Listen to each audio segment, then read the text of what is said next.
Yeah! Peace to Red Alert. We back to put in work. It's the Lab Chronicles. Yours truly, Slang Hugh, a.k.a. I'm going to teach for a.k.a. because every week my co-host has an a.k.a. A.k.a. I don't know my a.k.a. And I'm not here alone with my co-host, my co-brethren. Finn, DJ Finn, ex-DJ Finn. What happened? You retired? I mean, I don't DJ no more. I haven't DJed in over a year now. But you know, I mean, once a DJ, always a DJ. Exactly. That's but we got another DJ in the building. We definitely do. Sir. We have a legend in the building. What up? It's DJ Agile representing Toronto. BrassMunk, Big Black Lincoln. Please forgive me. My allergies are kicking in, so I sound a little congested, but that doesn't matter. We're still here to talk. Mine soon bothering hip hop. DJ Agile in the building, the legend. Yes, sir. As he said, BBL alum, BrassMunk alum. And there's some new stuff going on that I noticed too. Yeah, we're going to get into all of that. We're going to talk about it all. But before we do, we always ask, what did you listen to on your way over here? A little self-indulgent. I was listening to some of the production I've been working on this year, so I just threw everything in a playlist. And I thought the ride would be longer than it. You know, Waze said 32 minutes. I was like, it's probably going to be longer still. So I threw everything in a place. But it was like 32 minutes right to the T. So I didn't get through everything, but I got 32 minutes on the way back. So some unreleased stuff? Yeah, it's just a couple songs and then just mainly production. Just, you know. Usually I've been listening to that Ventura, you know, the new Anderson .Paak. I still got to get to that. The joint with Brandy is my type of shit. I love the smoky joint. Yeah, the smoky joint. Yeah, it's good. It's good music. I gotta listen to that. It feels good. Yeah, that's when it is good. Yeah, definitely is that. So let's go. We're gonna go straight to the history. Let's go straight to the history. How did you start producing? How did I start producing? In high school. So I went to Mary Ward Catholic Secondary School in Scarborough. And we had back then it was called a MIDI lab. So, we had keyboards and those little square Macs. In the school? In the school. So we had like Roland D10s and this program called... I can't remember what the program was. But that was on one side. And then on the other side, we had Atari STEs with Notator. Wow. So, yeah, I was like... So what grade is this? This is grade 11. Oh, okay. Grade 11 is what, 17, 18? Yeah, 16 turning 17. Something like that. Okay. So, you know, I was already DJing at this point, right? And, you know, my favorite producer at that time was Pete Rock. So the DJing came first. Yeah, DJing came first. Usually does. Yeah, it usually does. Yeah. So the DJing drew you to the production. Yeah, for sure. Finn, you can. Yeah, because you know Pete Rock sparked me, right? So like I was like, you know, I heard Creator and I was like, "Ooh, what is this?" You know what I mean? I was like, "Who did that? What's going on?" Right? And then you know, found out about this guy Pete Rock. Just started like really taking in all his shit, and then we had a MIDI lab. And all these things were happening at the same time, right? Like those records came out, the MIDI, I was DJing, the MIDI lab was available. And, you know, it was just a Roland D10 and a sequencer, basically. And so this time, were you DJing parties? Like I was earning my stripes. So at that time... Crate boy. No, not even a crate boy. I was a flyer boy. Oh yeah. Yeah, so I used to... Is that a step up or a step down from a crate boy? I don't know. Are they like unilateral? That's a very good question. Is a crate boy a step up, or I think a crate boy is a higher up than a flyer boy. Yeah, he's a little you're closer allowed to to go. the You're allowed to go to the party. Yeah. That's true. He'll get in free. The flyer guy has to stay outside. But my sister used to do some work back in the day for Ron Nelson, and so she brought me to meet him, and I brought a mix, and he's like, all right, well, you can put up some flyers for me. I'm like, bro, that's not what I'm here for. I'm here. Put me on, son. Gotta start somewhere. So that's what we did. You know, we put up flyers for Ron Nelson, and then from there, you know, that's me and my crew, JLJ. And then, you know, from there, you know, we made him another mix, and he's like, this is a pretty good mix. You should play one of my all ages parties. I'm like, yeah, that's what I'm talking about, bro. So promotion. Then, yeah. So yeah, then from there, you know, we played that first all ages party for him, and we bought it down, and then that was it. Dope. We were on doing parties for Ron Nelson and a bunch of other promoters at the time, and you know, school dances, Sweet 16s, debuts, Ron Nelson, like that. house parties. We were just talking about how Ron Nelson is like the godfather. Yeah, for sure. He's the godfather of urban scene. Yeah, totally. Pretty much touched everybody who's done pretty much. Well, from a certain age, definitely. Yeah, from a certain age. But he was like the gatekeeper. Yeah. You know, whether it was playing records on CKLN. We're saying he's our cool Herc. That's what I said anyway. For sure. Yeah, definitely. So I started there, and then you know, that production bug just caught me. My homie Marlon, he showed me samples. So this is all happening at the same, like Pete Rock Records. Start learning how to sequence with synthesizers and stuff, probably making the worst beats ever. You know what I mean? Because all I had was, you know, not even a good rolling keyboard, a basic rolling keyboard and sequencer. Yeah, you gotta start somewhere.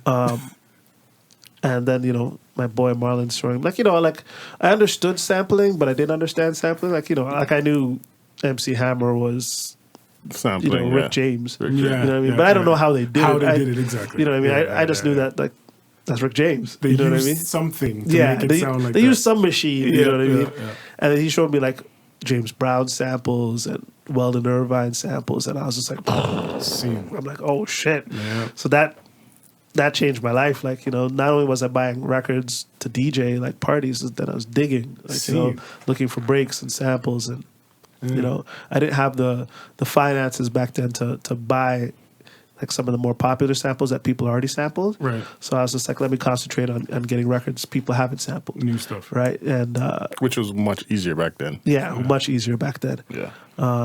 So you were out there physically searching through in the record stores. I mean, Open City, you know, Vinyl Museum, you name it. If it was a record store in Toronto, you know what I mean? And then plus, you know, like I was blessed that my uncle used to DJ and my pops had a decent record collection. Yeah. You know, so I kind of liberated those records from them. Yeah. And then same with Marlon. You know, me, Marlon, and another buddy, we kind of used to buy records together, and you know, we kind of share them, and came up producing. You know, pool our resources type thing. You know what I mean? So it was definitely a team effort. Like I didn't start like solo, right, by myself. Like I started DJing with a crew. I started producing with a crew. Right. And, you know, started my music career with a crew. It was always fam. So how do you go from DJing was it JLJ? JLJ Productions. From JLJ. J. Lawrence and J. We were very creative with our names. As many of us were back then. How do you go from that to BrassMunk? Or is that the next step in your production hip hop? What's in between? For some reason, I thought I could rap, right? So I was making beats, I was DJing, and I was really trying to be Pete Rock. Like, I mean, my bars. I feel I heard you rap on something. Though. That's never. Nothing that came out. I mean, I'm sure there's tapes and there's files for sure. Hidden in some cavern. Used to blackmail me, but. I wasn't bad, but I wasn't great. And the guys that I was rapping with were in Brass, and those guys were great. You know what I mean? And that kind of showed me, and the beats were pretty good. They started getting pretty good. Right. So that kind of, I just naturally gravitated towards that. Plus, I never really wanted to be front and center. That wasn't really an aspiration. Right. You know what I mean? I always had this dream that I, you know, just make beats and DJ parties and go home and stay in the background. You know what I mean? Still be able to go to the mall. Yeah. You know, simple shit, right? The money without the fame. You know what I'm saying? Yeah. But yeah, the guys, you know, I DJ'd with friends in high school, and the guys from BrassMunk, we all went to the same high school. It was just so, you know, we started rhyming because there'd be ciphers at lunchtime. Right. And, you know, I'd be in the cipher thinking I could rhyme, and then these young cats come in, and they were a couple grades younger than me, but they were fire. Okay. And one of them was from my elementary school, so he was friends with my little brother. And, you know, I know him from elementary school. Right. So that's S-Rock. And, you know, Randy and Jason, they went to elementary school together as well. They went to a different school. Right. We all went to Mary Ward, and, you know, Mary Ward was, when I think back, we were like super blessed music school. Like we had a crazy... to even have that, because my high school had the same thing, and I don't think anybody else in our district had that. Nope. Yeah, we didn't have so. that. See, we had the same nothing district, like that. different high schools, and they didn't have that. Right. So when I heard you say that, I was like, wow, okay, so another high school actually had that. Yeah, we had great art programs. Like, we had a lunchtime radio station, which of course I did one of the shows. Seen. Well, not I, like JLJ. Right. Rock Brigade did another show. So it was a very musical school, like, choir, band. We had 2 great music teachers, especially like Mr. Jatuk, who was the main music teacher. That's dope. And he was cool because he would let me bang out after school. Like band practice would be going on, choir practice. It's like, yeah, you guys go in there, make beats, do your thing. Wow. That's dope. Literally at the end of the day, like tap on the door. Yeah, for sure. So what was do you remember the moment that you guys were like, yeah, BrassMunk, this is us, this is what we're doing? I don't know if it was a moment. Like, it started with organic ciphering. Yeah, it started ciphering at school, and then all of a sudden we're ciphering at my house in the basement because I had the instrumentals and stuff. Right. And then next thing you know, we're putting together music to go perform at the St. Joseph's talent show. Right. As a collective. And sorry, what were you using, like equipment wise? I think you said this already, but. Those times I had nothing. I had 2 turntables and a mixer and records. See. But Sticks from Rock Brigade, he had that little. Remember Electric Circus? Yeah. Remember Roxy? Yeah. Oh, okay. He had that same sampler. So the same sampler Master T was using, Sticks from Rock Brigade had that, a Roland sampler. I forget which one at the time. So we went to his house to put together the instrumentals. Which was we were just using like hip hop instrumentals, like different parts. Okay. Like doing a mashup. Okay. So every rapper had a different beat. Right. For this talent show. And, right. Yeah. Boom. So then what's the first? And that was our first show together. We went to the St. Joe's talent show. We did some damage. So we felt good after. So after that we started doing more talent shows and stuff. And then Marlon had bought a sampler that was extremely hard to use called the Kurzweil K2000. I don't even know. Never heard of that one. Yeah, so I guess that's why it didn't last too long. No, it lasted long. Yeah, Kurzweil. Wow. That was I heard of the name Kurzweil. Yes, well, mainly house guys and stuff and dance guys were using that, right? We got it from Saved by Technology back in the day. Okay. And in the beginning, it was too hard for us. It was like it just wasn't user friendly, but it's super powerful. And we tried to take it back to get like a SP or ASR 10. Right. And the guys, they were like, "Why would you want to do that? Those are so basic. You can do so much with this." And they showed us a 1-2 thing. Right. I was like, "Oh, okay, I get it."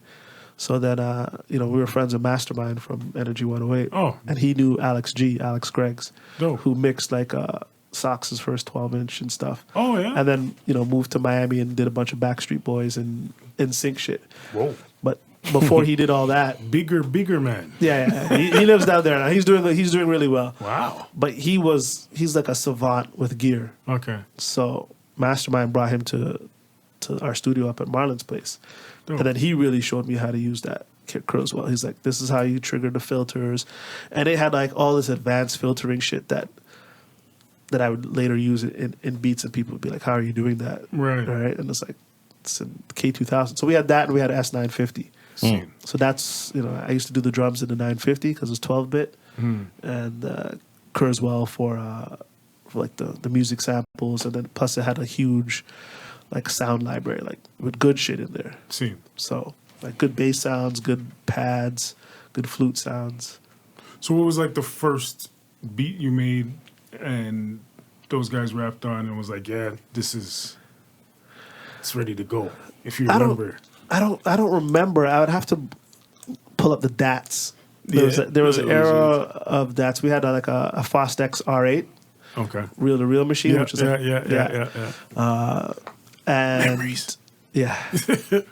And at a 1604 Mackie, mic, and a DAT machine, and then the beat machines, right?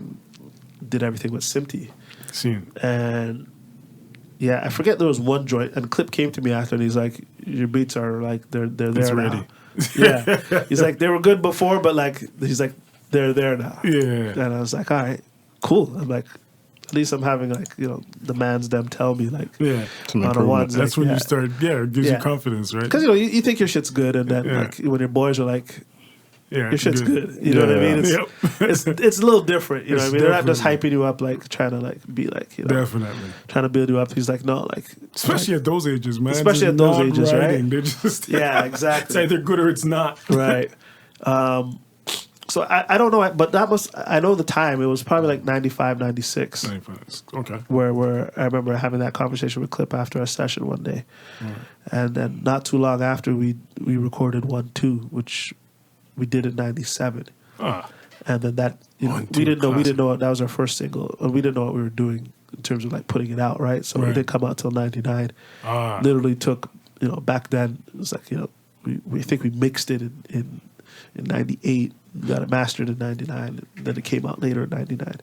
Wow. So it's just the whole process, right? We didn't, And back then, that's how long things took sometimes. Yeah, especially if like you don't know what you're doing. We didn't know anything. We just knew we had a hot record, right? And that was it. I didn't know. I mean, this is a true story, and we were talking. Me and Finn were talking earlier about being reluctant engineers, right? As producers, and I'm still reluctant, even though I'm good at it. Right. I'm not interested in it. You know what I mean? Because it's not the creative side so much. It's not the creative side that I'm interested in. I think there's still a lot of creativity to mixing and recording and that stuff, but like that just doesn't get me like amped. Right. But yeah, the first time we mixed 1-2, we mixed it twice. So the first time I wasn't even at the session. I wasn't interested. Like, I dubbed the beat. I gave it to, I think Randy and Clip went to the session with the engineer. Okay. And I was working at the time. I worked. I think I went to the gym and I went home. You didn't care what it came out to be? No, I was so green. I figured everything's there. They have a reference. Right. When he's done, it'll sound like a Dre record. It's great. You know what I mean? So then I got the mix back, and I'm like, this is terrible. What the fuck happened?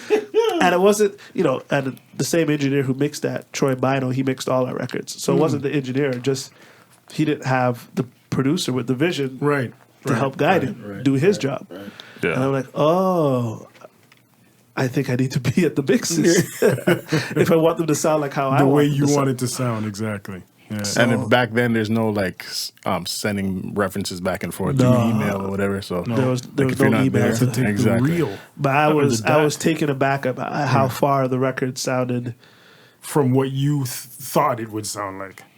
I was just envisioned. I was like, this is not even the same record. Like, what the fuck happened? That's amazing. You know what I mean? Yeah. So then we have to pay and go again. Right. Yeah. Because I'm like, this can't come out like this. There's no way. It wasn't cheap back then. No, not at all. Yeah. And so, we mixed the record again. And this time, and that's when the light bulb went off in my head. I was like, fuck, I got to pay attention to this. As much as you don't like it, you got to do it.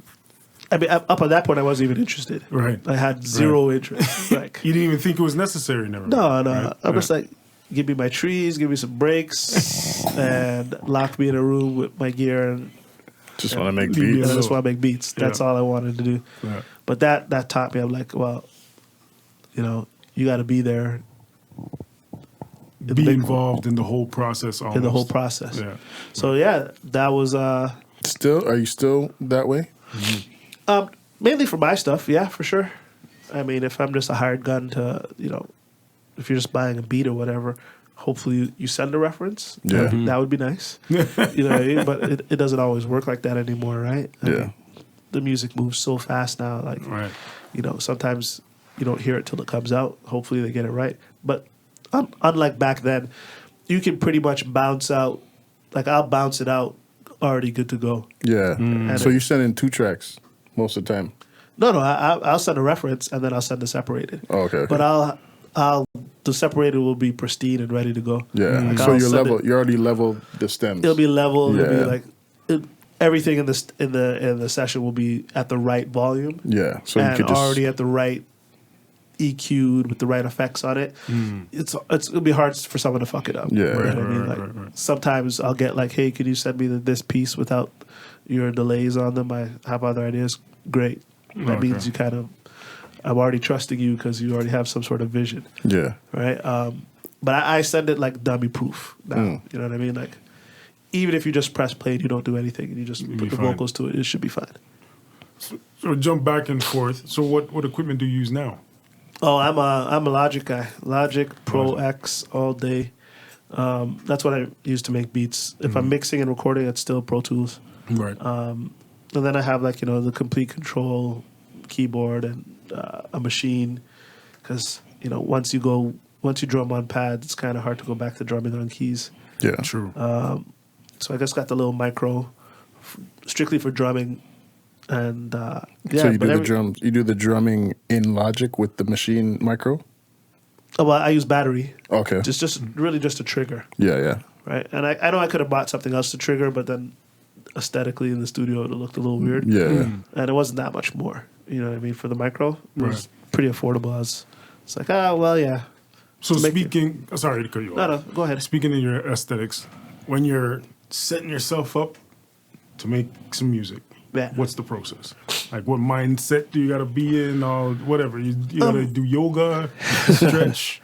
I hopefully just come in with fresh ideas. Like, a lot of times it's just a freestyle. Now I'm pretty comfortable, like, knowing that if I sit down and I chip away, I'll come up with something decent. Right. You know what I mean? But sometimes I'll have great ideas.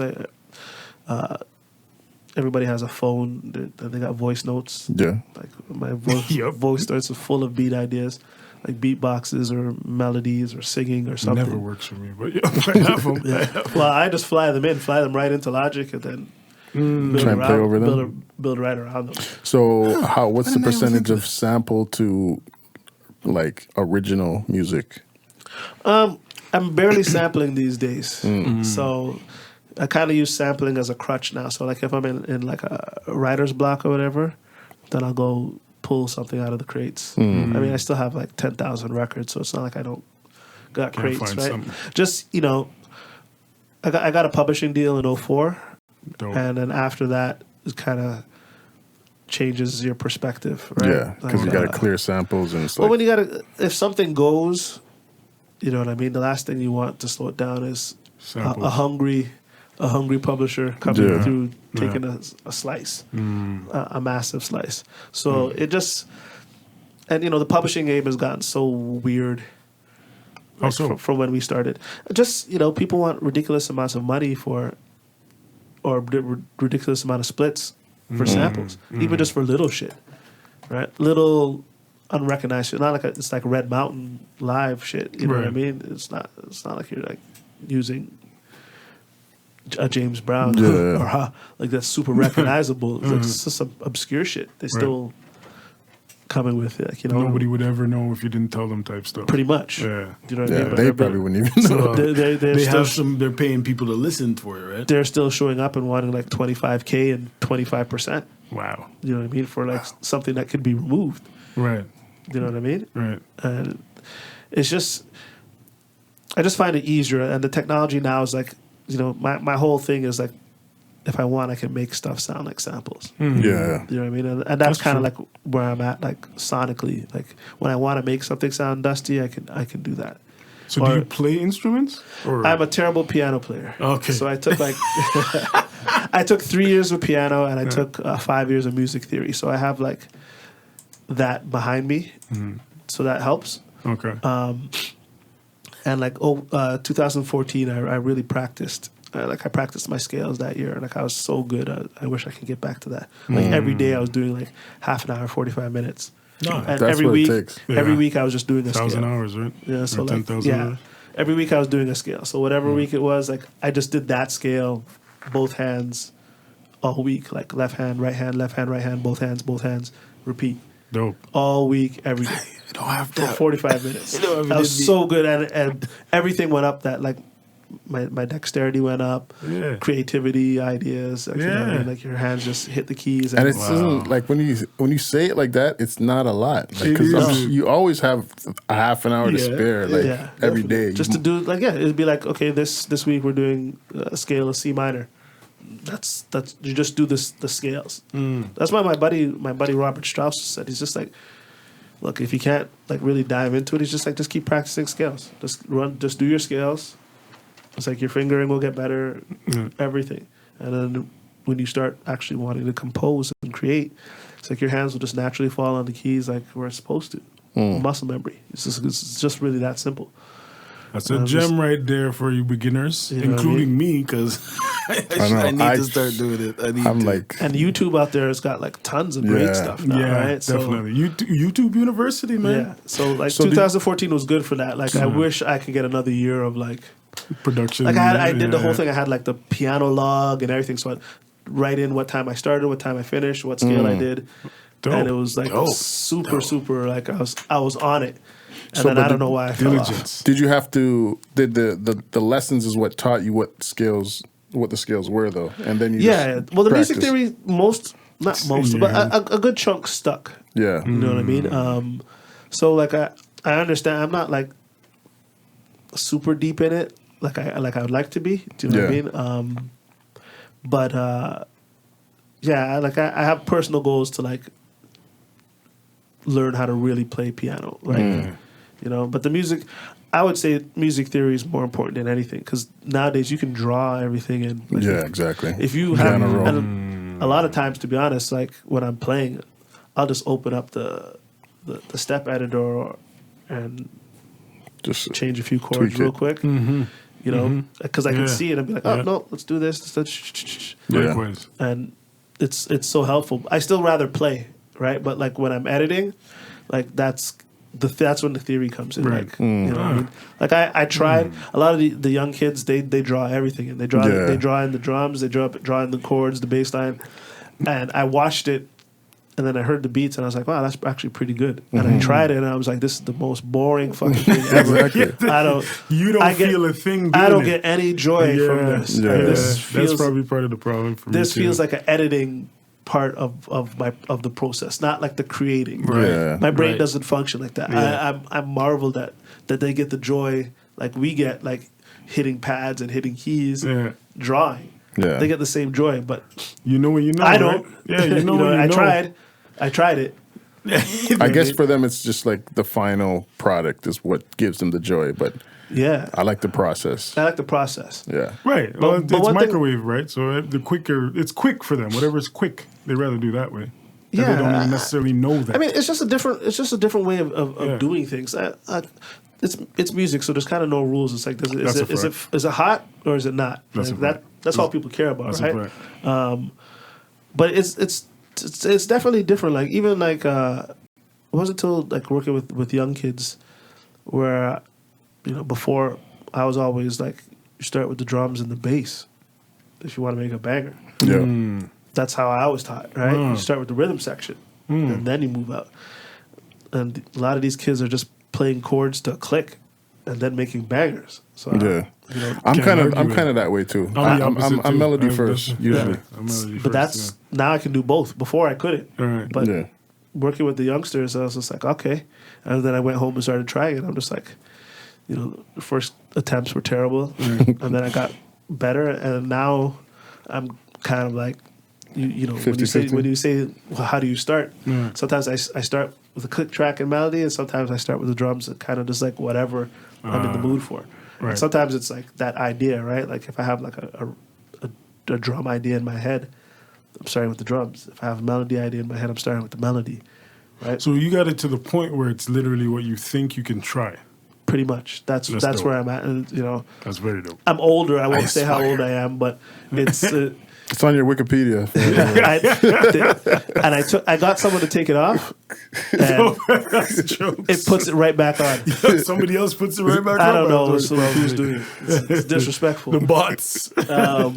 But yeah, it's you know, it's a evolutionary process, and it took me forever to get there. Like I'm just got there in the last 5 years. Right. Do you know what I mean? Before that, it was just like, it was drums only or bass line and then drums. Like, it was never start with the piano. Yeah. I would have a hot piano sample, chop it up, and then start with the drums. And go find the drums and come back. Go find the drums and then come back. Come back to it. I'd have tons of hot samples chopped up, ready to go, and then go find the drums. It's the because routine. I can't. That's because I was like, I can't start the beat unless the drums are knocking. Yeah. You know what I mean? And now to be able to do the reverse, you know what I mean? And then just like finding out about some of the greats that I grew up listening to, like Stevie Wonder, who when he plays on all his records, puts the drums in last. Which is I didn't even know that. Fucking crazy. That is crazy. Like, how do you drum last? What are you talking about? Especially playing live. But then you mean after the vocals and everything? He I don't know about the vocals, but I know what the music. Okay. He tracks the instruments and then puts the drums in last. And I'm like, what? Like, don't you put the drums in first and play to the rhythm? Yeah. But he just knows where the rhythm is. He's just like, that's dope. He already hears the drums. That's really dope. It's madness. Yeah. So I'm just like, there's kind of no rules. It's kind of, like you said, music, no rules. Music, just is it good or is it not good? Yeah, ultimately. Yeah. But it seems like the theme is diligence and adaptability. Yeah, I mean, there's a lot of people, especially from my generation, that don't want to adapt. They don't want to change. I'm just like, dude. Good luck with that. Good luck with that. You know what I mean? Well, like, it's a fact. Just think about, like, Pete Rock sparked me, right? So that's like 91 creator, right? Or 90 or 91. 91, I think, is when Even Illmatic came out. Isn't that right? Something like that? Because Mecca and the Soul Brothers 92. I so it's probably 91 creator, right? Somewhere in there. So just think about how different that is from, like, Sly and the Family Stone from early 70s, like sonically. Exactly. Even though they're sampling some of those same records, it don't sound like that. It's not the same. It's totally different. Right. So, and that's just 20 years. Not even, you know what in some instances. So, it's crazy. You want stuff to sound like it was 91 again, and it's 2019? Yeah. It doesn't make any sense. I'm like, like when people are like, oh, I want to hear some classic Biggie and stuff. I'm like, you recognize that those records are 20 years old. It's crazy. That's like when you were 16, going to the club, hearing someone playing I Want You Back by Jackson 5. Yeah, you know what I mean? Exactly. It's a great record, but I don't want to hear that shit right now. Play some Domino or play some fucking OPP or whatever club record was banging back then. Yeah. Like, that's what they want to hear at the club. Right. Like, if you wanted me to be at the club, then I want to be like, I want J-Roo, I want all this underground stuff that girls would be like, we're not interested in. Right. You know what I mean? Right. But I understood, like, that's for what I want to hear. Playing at the club's different. Like, going Playing to for the club, audience. Playing for the audience. Yeah. Going to the club now is the same. Like, you want to go hear bass and 112 and all that shit. Those are records that's 20 years old. Yeah. Go to Like, an old school party. That's an old school party. Like, and if you're in your early 20s or 20, you know what I mean? You want to hear your shit. Exactly. Like, I mean, like when I went to the club when I was in my early 20s, I want to hear Come Clean. I want to hear Mobb Deep. I want to hear the current stuff. Yeah. Whatever's banging, that's popping. I want to hear that right now. Break it down like that. It's a real thing. Right. So it's like, when you're making music, you have to figure out, like, okay, am I making music for my peers, like people that are my age, or am I making for people who are consuming the most music, which is younger people, 10 to 25-year-olds. Right. Do you know what I mean? And it's fine however you want to fit in. Just understand that, like, understand the choice you're making. Understand the choice you're making, Yeah. and that's fine. Like, if you want to make some classic, like that new Smith and Wesson album is banging. Yeah, it's dirty. You know what I mean? Like, great beats, great stuff. Yeah. But that's classic era stuff. That's not going to appeal to a lot of people under 30. No. Yeah, they're selling to a specific audience. And that's for me. Right. And that's why I banged the shit out of exactly. it. It's great. It's us in the room here and Right. our peers. But. Right. So, and there's a big lane for that. You know what I mean? But some people don't want to keep it only that lane. And I'm just like, that's not realistic. Like, doesn't make music sense. evolves and changes. And like, you think you don't like the sound now? If you don't like it, imagine in 20 years. Yeah. When it goes that way, we don't even know what that sounds like. Because we couldn't predict where we are now. No. A That's little bit, fact. but not really. I mean, I guess we Tiny bit. we gradually saw it coming, But I don't think we saw it going to where it is. T.I. trap music is 19 years old. Yeah. That's and even further back, like even like 1 in a Million with the the fast hi hats. Yeah, Timbo definitely Timberland style. This. That's almost 30 years ago. Yeah, that's true. So, but I think the beats or the music part. Yeah, I definitely agree with you guys. We already seen. I think I was thinking on the artist side of things. Yeah, well, as for artist stuff, we have no idea where that's going to go. Yeah. Like, I mean.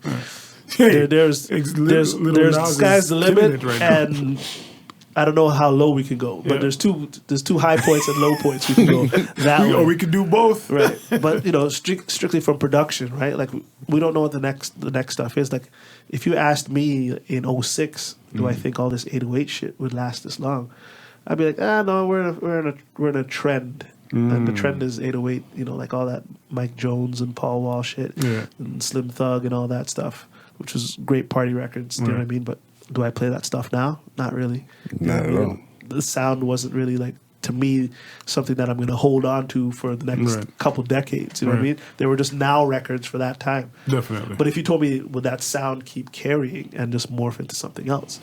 I would have probably said no, and I would have been dead wrong, because it did morph into something else. Kind of like ran into 808s and heartbreaks, and kind of became a whole new thing. You know what I mean? Came more feely, but it's still 808 and trappy drums and emo music, and it's cool. But you just never know, right? Yeah. Like It's unpredictable. You just never know like what certain things are gonna hit, the people's ears, and then and that's it, right? Like even now, like.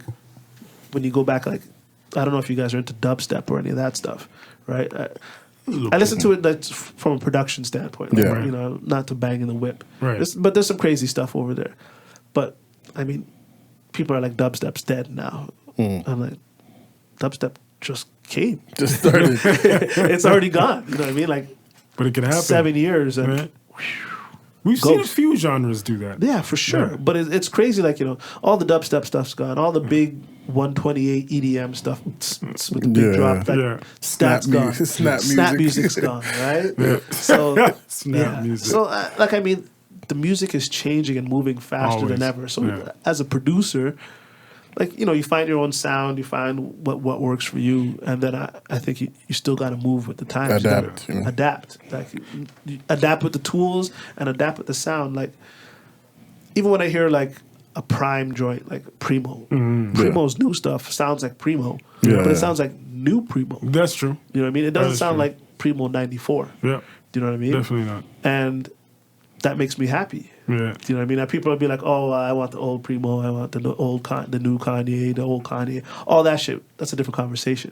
But to see them adapt and change and morph, that's how they stick around, never mind. That's how you can still even compare them to their old selves, because there's a new self. Absolutely. If there was no new self, you'd be saying, whatever happened to? Yeah, totally. And be happy with the fact that they're still around. And I think that's the key for producers. Like, learn the new programs. Like, whenever that next shit that's coming, that's gonna hit like a tidal wave, don't be the last guy to learn exactly. that shit. Though I've been meaning to. He's already on FL, but I've been meaning to try and teach myself how to use FL. Yeah, I tried it just because all the kids were using it, and I was like, that's what I did it pretty much. And I'm not one to try to blow water up a hill. You know what I mean? Like, there's a reason all the kids are using it. Besides the fact that it's heavily pirated. You know what I mean? That too.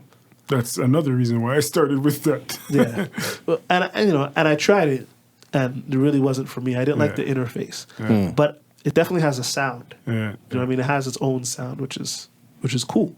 Which is kind of like like an MPC. The MPC had a sound. Yeah, that's true. You know what I mean? Whether Dre was using it, or Raphael Sadiq, or Dilla. Still a sound. You know what I mean?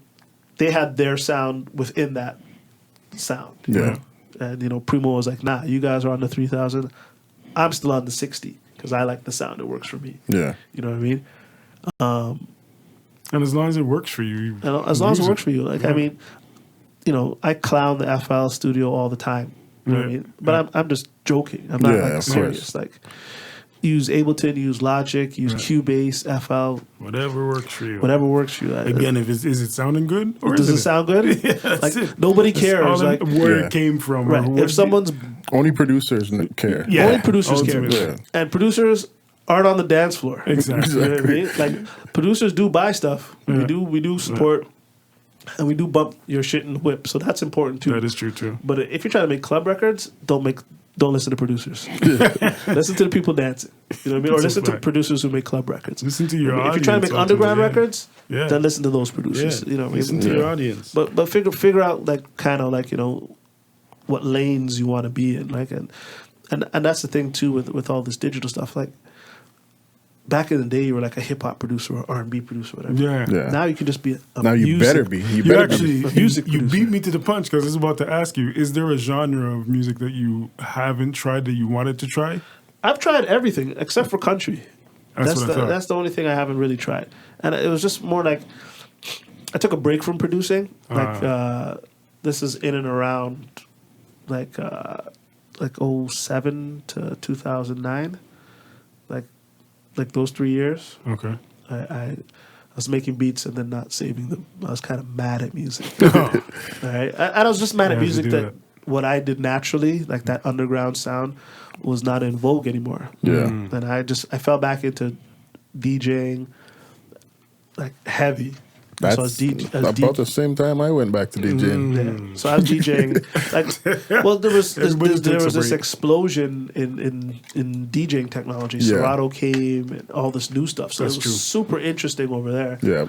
And then I didn't like the sound of music. Do you know what I mean? Like, you know, I went from being able to sell beats to say 500 people to 10 people. Damn. You know what I mean? And that's basic economics. It's like if Common, Kanye, Jay-Z, I'm trying to think of the rest. But at the time I had made a list of people who would buy the stuff that I was making. At the time, yeah. At the time. And it was like 10 people. It was really depressing. Wow. Right? It was just like... That's crazy. Because what I was doing wasn't in vogue anymore, right? Like Kid Cudi was popping and all these other... Market changed. Lupe stuff was... I guess Lupe was closer to what I was doing. But the market really changed.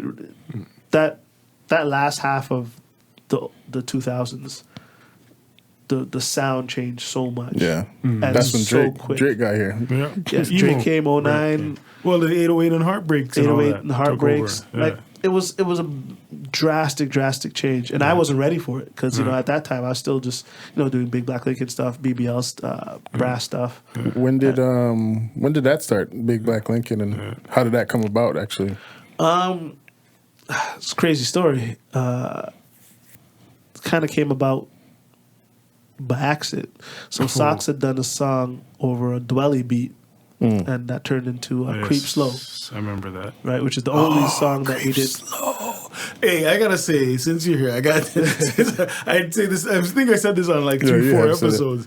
This is Big Black Lincoln album is my Canadian urban album best ever. Wow, for me, ever. So go ahead. Sorry to interrupt. All good. So Sox had done like a Creep Slow over that. Dwelly beats. So Dwelly had given him some beats, and him and his manager at the time were like, "This is dope, but we don't really have a home for it. Like for what Sox is doing, like there's no home for this." And then Sox and I had just done the Nas stuff. At that time, we were pitching some other beats to some other people, right? Okay. And so they kind of came up with the idea. Well, we like what you're doing production-wise. We like what Sox is doing. And we like what Tracks from IRS is doing. So we're thinking of starting this production team. I'm like, all right, cool. Shout out Tracks. Yeah, shout out Tracks. That's my brother. Send him on to the podcast. We need to get him on here, definitely. Yeah, he'll definitely be entertaining. Sorry, what year is this around? This is around like 03. Okay. So 03, 04. So they were like, let's start a production company. So, we'll pitch. That's a heavy team right there, boy. We'll pitch beats, and Sox might write some top line on some of these, and maybe Andrino will write some top line stuff. That's we can a pitch some heavy songs. squad. I'm like, all right, cool. Wow. And then they brought in Shikari and Ro, and then so Socks, Tracks, and Ro did Pimpin' Life. Right. Fooling around at Socks' house, they came up with that. Right. And then classic tune. It was supposed to be something to pitch, and then Chase is like, well, we got that joint with Dwelly. He's like, why don't you guys make like a producer's album? Dope. Okay. You know what I mean? Literally, it was like that. And then it was... And then Big Black Lincoln was born from that. And it was just sessions. It was dope. Just started doing sessions at Sox's old house. So officially, it's you, Socks, Tracks, Shikari, and Rodala. Okay. Why that name? Big Black Lincoln. We just wanted something black. Backing up, why was BrassMunk the name? I wanted to ask that at that time too. Oh well, we had a different name. We had a different name before that was kind of esoteric, and we wanted to simplify it, right?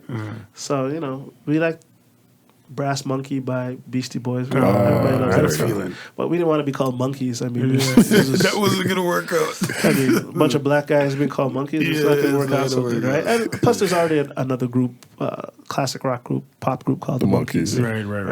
That actually has a couple great drum breaks too, right? Yeah. So, we're just like, well, what if we change the monk from M-O-N-K to M-U-N-K and drop the key? Just call it BrassMunk. Okay. And then we came up with some other stuff like to justify the name, and it just kind of worked. It was just, we wanted something 2 syllables, like we got technical with it, like on how it would work. But it was really that. It was just we needed a name change from what we had before, and that was the best idea at the time. And then it kind of just stuck and worked. So how did the you kind of glossed over it, like quick little floss? How did that Nas joint come about? Yes. So Jully was signed to MCA at the time, in the States, and they had her working in Florida, and Miami, in the studio with a bunch of stuff. And I had done like 2 records on her album, including the joint that ended up being a Nas song. So, it was one of those big studios in Miami where they have like a huge, like 5 rooms and then like a big common area, right? Like a big kitchen. Right. So Nas was in another room working. So Jully had seen him a couple times, and then one time they bumped into each other in the kitchen, and she introduced herself and it's like, hey, I'm a fan, I love your shit, would love if you come by and hang out in the studio. It's like, yeah, for sure, no doubt. A couple days go by, a couple more days go by, and then, on like the 4th day, he knocks on the door. He's like, yo, play me some shit. Wow. So she played him a bunch of joints, and then she played him that, and he's just like, yo, I need to get on this. Wow. So originally it was a full Jully Black song. It is a full Jully. It's on her This Is Me, the full version. Yeah. Without Nas, right? Yeah, without Nas. The original version. And then... I got the call from her manager, Chase, at the time. Crazy. And he's like, yo, played the beat over the phone. I'm like, yeah. He's like, I need you to get the discs. And, he's like, is your passport good? I'm like, yeah, of course. And he's like, yeah. Dope. He's like, I need all your information. I'm like, why? He's like, Sony's flying you to New York right now to do this record with Nas. Like, yeah, whatever, man. I thought it was like a hoax, some sort of joke. And he's like, no, seriously. He's like, you and Sox are going down there to do the record. Crazy. Julie's coming up from Miami. Crazy. Yeah, whatever, man. I'm just like, I still didn't believe him. Yeah. And he's like, no, seriously. So, I gave him the information. They flew us down there. It was just straight out of the movies. It was everything. It was like limo service to the airport, first class to New York. The guy at the airport holding your name inside. It was amazing. And them times too, I was like, I quit my job and I was just doing music full time. So I was doing commercials for Universal and some of the other labels. So that justified it. All right. I wasn't doing all right. I was hurting. No, I was hurting. But it was like really good to like get get that was kind of like a good reassurance to like, you're on the right path. Yeah, you know what I mean? Like you're supposed to be doing this. Because at that time I'd been job free for 2 years. Right. And we had put out 2 records, and starving underground artists. Like we were getting love, a lot of magazine love, a lot of shows, a lot of other artists. And I was selling beats like locally, like Citizen Kane bought beats. Right. Like tons of local Citizen Kane. Tons of local artists. I was flipping beats that way, and back then, like local beat money was like pretty good. Like, an indie artist you could sell a beat to for like 1,000, 1,500, whatever, right? Yeah. Which back then was great. But I didn't really get, I did a couple remixes and stuff, but I didn't get any like a couple remixes for some of the labels here. Like I remember, pains me to say this, but I did a remix for Jive here to get played on Quebec radio for Fiesta by R. Kelly and Jay-Z. Same. So for some reason in Quebec they wouldn't play it because it wouldn't make CanCon criteria or whatever. So they had me do a remix. I think that paid like $5,000 at the time. So that was like great. Yeah. But I didn't have anything like popping with like in America or whatever, production wise. Like Brass was doing good. Like we sold a shitload of records in California. Like we sold our most records in California, in LA. Yeah, okay, a lot of records, like tons. So we were doing good there. We were doing good in Japan. We were doing everywhere else but Toronto. You know how that is. Yeah, it is. Yeah. So at that time, like I like to say, that was like the golden era of Canadian hip hop. Right. And you were smack dab in the middle of it. Mm-hmm. Did you guys feel like it was a golden era? Yeah. Or because you guys kind of, like you're saying, it's not like you're making a whole lot of money at the time. No, we were doing... We were doing all right? Look, we were super, super blessed. Mm-hmm. Like, we were one of the ones, like, nobody else had a distribution with Fat Beats. Mm. Just us and Obscure Disorder from Montreal. Mm-hmm. Like, no one else. Oh, Obscure Disorder, wow. Right. Like, nobody else. Mm-hmm. You know what I mean? We were doing... So when I said we were moving records, we were moving records. Yeah. Were we getting paid from that? Not so much. Right. Like, so are you getting more like you got an advance and then... You get an advance and then that's it. Yeah. You know what I mean? The Fat Beats is Fat Beats. They're not going to show you sales figures. We weren't big enough that they were going to show us sales figures. Yeah. Right. But you could just tell, like, especially now when you look back, right? Mm-hmm. Like, you could tell, like, all you got to do is go on Discogs. Yeah. There's a reason why our records aren't like $80 for a 12-inch or what have you. Wow. It's because there was lots of them. Right. The price is the price, right? Right. If it's more scarce, then the price is higher. But I was blessed enough to travel a lot. Right. So I remember 2014 being in Taiwan, and the promoter brought me out there to DJ a couple parties and clubs and stuff. And one of the guys in his crew is from here, and he was like, how's BrassMunk doing? And the promoter, he's like, yo, you're in BrassMunk? Wow. And I'm like, yeah. He's like, dude, I have all your records. And he's like, showing me all the records. And, people came to the shows with BrassMunk records for me to sign and stuff. Wow.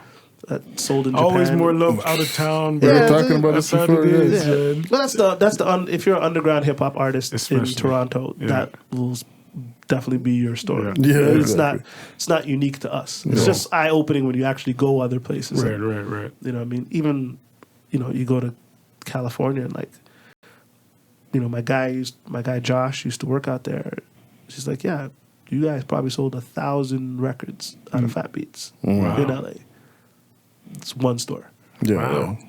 Vinyl, 12-inch. You know what I mean? But Fat Beats is a juggernaut, yeah. right? And it's a legendary record conglomerate, right? So to them, so yeah, we were blessed that we were in that situation. That we had good distribution that didn't pay well, but because of that, we charted well on all the college radio stations. So we had like tons of college charted, and then that we had a good booking agent, so we did tons of shows. Like we worked. Right? Yeah, I remember there was a lot of touring back then. We toured a lot. We were blessed. Like we toured with Beatnuts. We toured with Snoop Dogg. We toured with J5. We toured with I'm drawing a blank here, but Black Alicious. a bagger man. Yeah. Tons. Yeah. That's and then plus our Far Side. How can I forget Far Side? That's one of our. It's the first time we did New York. It was with Far Side. It's like our first American shows. We did the opening for Far Side. Oh, dope. Right. So we did like Boston, Philly, New York. I remember that first New York show was just like, Camp Low. We did tour with Camp Low. But yeah, it was a different beast back then, and our live show was a monster. Yeah, I wanted to even ask you about that. There was a certain element of BrassMunk was hype. Yeah, for sure. And we practiced like that was a conscious thing. Me and Finn were just talking about you know practice basketball practice and having that hunger, right? And if you don't have that, if you don't have that battery, you don't got that motor. Yep. We had that motor to practice. So when we hit the stage, it was nothing we weren't prepared for. Dope. Nothing. Like very live show. Yeah, it was, and that's because we, one, I never wanted to be embarrassed. Yeah. Like that feeling of being on stage and being embarrassed, I wanted to divorce myself from that. I've never felt that way. You know what I mean? And it's just because we practiced. Yeah. We had every contingency you could possibly like. Our show was very malleable. Yeah. We can make it long or short or whatever. Like, they're not feeling us. Let's cut these songs short. Quick, and we know what to do. And out. You know what I mean? They're really feeling us. Boom, bring this in, add this. And a lot of people aren't like that. You know what I mean? They're not. You could tell. You know what I mean? And plus, we in that era in Toronto, I think RC has that line. Welcome to Toronto, where we pay $20 to boo you. Yep. I mean, that's facts. That's where we grew up. Yep. Like that's the culture we grew up in. So I always said there was people used to say in New York, if you grew up there, you can make it anywhere. It's like Toronto, son. Look, Look, I've never been nervous on stage ever. Yeah. The closest I ever got close to being nervous, I probably had a little bit of anxiety, was the first time we did New York, and we were performing at SOB. True. You know what I mean? So it's not like opening for Far Side, sold out show at SOBs. Legendary spot. Yeah. This is our first show in New York. Wow. And I was a little anxious. Because it's just New York. And I'm like, you heard that shit. Like, this is a hard crowd. Yeah. Man, we got on there. We smoked. It was so simple. Yeah. We smoked. I was like, so this has nothing on Toronto. I think the difference is if you're good, they're down. They're down. Here, if you're good, they're like, all right, cool. Yeah. All right. Like somebody said that when you come off stage is when a man is like, yo, you guys That's what I was about to say. I've played like 2-hour sets DJing. I'm looking at the crowd. I'm like, yo, am I bombing right now? And then after they're like, yo, I loved your set, bro. Like, yo, where's it? You know what I mean? I'm like, yo, I don't even know if I'm doing well sometimes in Toronto. It's the best place to train to perform. Because there's no crowd. We used to, because we learned here, right? Yeah. So, this is all you know. Yeah. And then you leave here and you go start dunning off places. Yeah. And it's like, are we really that good or is Toronto that hard? You know what I mean? Like we had these conversations and it wasn't like we were. Both, though. In your guys' case, we weren't like on our shit like we're the best. We know that we were well practiced. We were ready. We were ready for whatever the game threw at us. At that time, BrassMunk, Cardi, and Urs. That was it. Those are those three. You're guaranteed if you go to see those guys. And those were the only bands we looked at like as competition, like show wise. Anybody else, we were like, they're gonna get done. And we went on a tour, and it was Cardi, Urs, and Brass. Damn. And that was that tour. That's madness. It was A game every night because. All three of y'all bringing it. Who's closing? There's Cardi closing, of course. Yeah. You know what I mean? He had the tunes at the time. Like he had Hustlin' and those times. First Cardi Slang. I album? No, it was before Cardi Slang. Oh, okay. Right before. Between I and I. Right before Bacardi Slang. Yeah. We were on tour. We did a small tour with him. And even he said, he was like, you and Urs were the only guys that I looked at as like competition. Yeah, definitely. Them times for sure. But those guys practice too.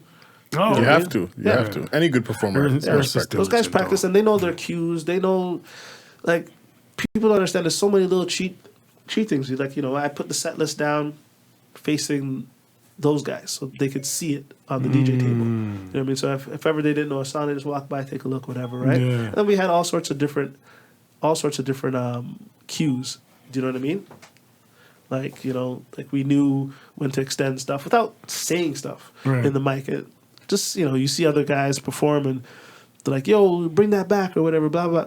Those guys never had to say bring that back. Right. There was a cue for that. Yeah. Do you know what I mean? So it just looked natural. The synergy was just there. The synergy was natural. Just But like you got to practice Just that. practice. Yeah, Just that's like a fact. You gotta playing with practice. certain guys, you know their tendencies. Yeah. You know the It's spots just like they're ball. gonna be in. Yeah, he likes yeah. he likes it on the block there. You know Yeah. what I mean? He's a corner three guy. He Yeah. likes it on the elbow. Like it's the same shit. You know what I mean? It's, and you know this era is a little different, right? Because now mans are blowing up before they actually get to do shows, Yeah. right? Yeah. So it's a little harder and different because you know you might have a song that you just made last week, go, Yeah. and that's like your third That's song. crazy. And That's they're your performing over the full Yeah, it's track too. playback Yeah. anyway. and they're performing, which is just the weirdest thing to me ever. Yeah. Exactly. What's the point of going to the show? I'm not going to the show to watch you. Yeah, it's weird. Watch me sing your song. Yeah. But if you notice, the guys that are still like at the top of the game, they don't That's put perform. on- They don't they put on perform the over show. the lyrics. The guys at the top of the game are doing it the classic quote unquote way. Well, I mean, that's the only way. Yes. Like, why would you? First of all, sonically, it sounds terrible. Yes. Yeah. You know what I mean? To rap over your vocal track, not your ad libs and Your your backup, vocal Yeah. or the hook that you were singing because you mains. can't sing. Yeah. You know what I mean? Yeah. And you tuned it. I get all that, and I'm cool with that. Yeah. Run those tracks, please. Yeah. I don't want to hear you struggling on stage because you can't sing. Like you can hold it, you can carry a tune, and the auto tune helps you. That's different. Use that. There's no judgment here. That's Yeah. all part of the game. I'm fine with that. Yeah. But your lead rap track, and you're a rapper, Yeah. What you can't rap? that bro? can't be in the show. Look, if you're at a club and you're hosting a party and the DJ doesn't have instrumental and you didn't bring it, situation. that's fine. Yeah. That's cool. Different situation. But entirely. if you're at Rebel or some club here in the city and you're rapping over your lead tracks, in my mind, I don't What am look I at you paying as an money for, artist yeah. with longevity. I don't need you on the stage. I don't need you on the stage. Let the DJ play. What, Yeah. You're just up there to run up and down. Or I'd rather you Milli Vanilli it. At least 'Cause do it that. would at That don't least even sound better. Yeah, Exactly. because it's not That's even a the fact. same pitch. Like you're yelling over the Yeah, that's a soft fact. tone. Your of cadence is not the same as Terrible. you're rapping down here, Terrible. and you're screaming up here at the same time. I don't know why that you would think that would sound good. Well, it's working for them, though. I mean, guess. people are paying the big money, probably bigger money For than now. we paid for great shows. For now, but I mean That's true. they're gonna start like Kendrick. He doesn't do that. No. Yeah. Drake doesn't do Like that. you said, the big J. man, J. Cole doesn't do that. it. Yeah. Like I mean, like The bigger people, Nicki probably doesn't do that. no. If you're if you're at the top of the game Yeah. and you're doing like shows, nah, Yeah. because that doesn't sound good. Yeah. Doesn't know make what I any sense. No one's gonna pay repeated money to come hear that. That's a fact. You know what I So mean? is the members of BrassMunk, are they still making music? Not all of us. S Rock, he goes by Richie Hennessy now. Yes. So he's out there More on the writing, singing vibes. writing a lot of songs. He's doing a lot of penning. And he's got into some production too. His beats are Dope. pretty nice. Dope. You know, evolution. You know, Yeah. he's growing Yeah. as an artist, Gotta which do is it. awesome. Gotta do it. Clip is an awesome piano player, and he's doing some Same. production. Same. But he's he's working in insurance, so he's doing some career shit right, Right. now. Yeah. But he's still making beats. and- Adult ting. yeah, some adult things. But he's still making beats and music and Same. stuff. And I think he's getting into like the sample packs. He's trying to make sample packs. Oh, okay. Which is awesome. And May One Easy is he's running a track club full time. So he doesn't have time to do music. But I know Yeah. it's still burning in him. You also had another member, R.I.P. King Rain. R.I.P. King Rain. So I mean, we still have a lot of his music that hopefully we can release. One of my favorite rappers out of this. Hopefully we can release properly. Right. You know what I mean? That's been the fear, just not doing it properly for him. You know what I mean? So it deserves proper attention. Definitely. So if and when that happens, like he's got stuff with Nick Holder and me and Socks and Rich See. Kid and Click who was managing him and still manages all his social media and all. Shout out Click. And stuff. Click is he put together he's got like maybe 50 songs. Oh, yeah? Yeah, in the bag. Fire, I'm backed sure. up all his hard drives and stuff. So yeah, he's got like 10 with me, Scene. like maybe 20 with Rich Kid, 10 with Socks. Wow. And then wow. Assorted stuff. That's It's a heavy set right there. yeah, so there's there's lots and lots of King Rain stuff. It's just it's tracking down the producers. Yeah, I think right. Nick Murray got a couple beats too. He's got some grassroots stuff in there too. See. Yeah. What about Socks? You still make music with Socks? Not making music. Like I just ran into him last in March. Yeah, we did a panel together. We talked. We're trying to work out some Big Black Lincoln stuff to was my next question. Get the record online, which has been the I gotta ask. It's a long story that we don't. That could be a podcast in itself. But do you see it? Another album coming? Big ever? Never say never type. I would never say never. I'm not close to it. You know what I'm saying? Okay. So I mean, just the situation has to be right, for everybody. Mm-hmm. And I can't speak on anybody else, but I think everybody just wants to make sure that the situation is right. Yeah. Because we put a lot into that record, and then we didn't get a lot back for what we put in. For that. And it underperformed, and that had nothing. Yeah? Well, it had nothing to do with the group members. It's just our situation was promotion. Wasn't right. Man, like I said, we could do a whole podcast on the anatomy of that record. But we're all proud of the work. Right. You know what I mean? That part of it was legendary. Like, I mean, even the process was amazing. How long did that take? That record to be put together? I don't know. Even just the creativity part of it. Maybe 6 months. Oh yeah. Maybe. But that's a heavy set of man, so I can see that. That's a lot of talent in one room, man. Maybe 6 months, and like not 6 months every day, but we were working a lot during those 6 months together, like a lot of sessions. See. Do you collab with other producers? Like, is that? Yeah, like a couple people. I don't want to say anything yet because there's stuff floating out there that could be sticking soon, and I've just never been one to count your eggs. I just like anybody who knows me knows I don't say anything unless it's for sure. Yeah, well, that's the way to be, really. Just because you get a lot of people in this business that talk a lot and don't deliver, and nothing ever happens. And I just never want to be that guy. I just nada. What I can say is I'm working on a couple things besides my own stuff. I'm working on a Netflix show called the Hip Hop Evolution. Seen. Okay, yeah, we know that show. Yeah, so I'm doing all the music for seasons 3 and season 4. That's crazy. That's Russell Peters, executive producer. Yes, sir. Producers. Yeah. So it's a real homegrown type show. Yeah, it's pretty awesome. I mean, I'm very dope. It's like a crash course in learning hip hop production. Serious thing. Well, what happens is sometimes they can't clear a song. So you got to replay it or reinterpolate it or make something like it. Yeah. Do you know what I mean? And it'd be far removed from what I naturally do. Right. You know what I mean? It'd be some some Miami bass. Wow. From like the late 80s.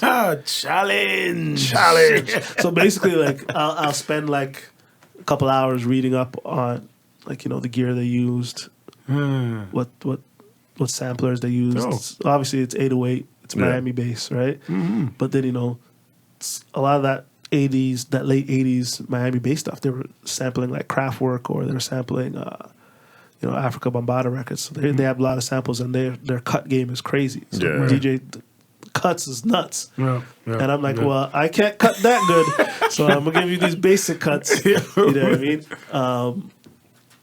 But yeah, it's like learning, what those records were made from, right? Like that's kind of dope, though. Yeah, it's if you're a producer geek like me, that's like loves music and like loves to learn. Like it's like one of my favorite projects I've ever worked on, just on the learning side. It's like learning the gear. Is it still going on, or there's like another season?